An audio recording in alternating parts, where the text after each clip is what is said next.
আসসালামু আলাইকুম। সকাল ৯টা, বাংলাদেশ বেতার। খবর পড়ছি তামান্না মিনহাজ।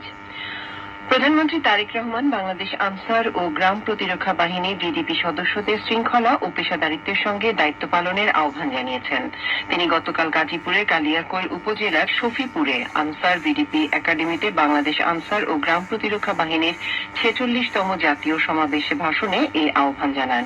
প্রধানমন্ত্রী আশা প্রকাশ করে বলেন, নিষ্ঠা, শৃঙ্খলা, পেশাদারিত্ব ও দেশপ্রেমের মাধ্যমে আনসার বিডিপি ভবিষ্যতে একটি প্রযুক্তি নির্ভর মানবিক ও সামাজিক বাহিনী হিসেবে আত্মপ্রকাশ করবে। তিনি বলেন, যে কোনো সুশৃঙ্খল বাহিনীর জন্য চেইন অফ কমান্ড ও ডিসিপ্লিন মেনে চলা অনিবার্য ও অবশ্য পালনীয়।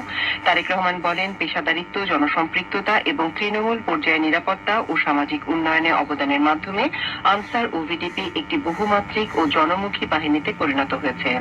২০২৪ সালের ৫ই আগস্টের গণ অভ্যুত্থান পরবর্তী পরিস্থিতিতে বাহিনীর ভূমিকার কথা উল্লেখ করে প্রধানমন্ত্রী বলেন, ওই সময় আনসার ও ভিডিপি সদস্যরা থানা পাহারা, ট্রাফিক ব্যবস্থাপনা এবং গুরুত্বপূর্ণ স্থাপনায় নিরাপত্তা নিশ্চিতে ভূমিকা রেখেছেন। এমনকি আইন শৃঙ্খলা রক্ষার পাশাপাশি বাহিনীটি সামাজিক সচেতনতা সৃষ্টি, দুর্যোগ ব্যবস্থা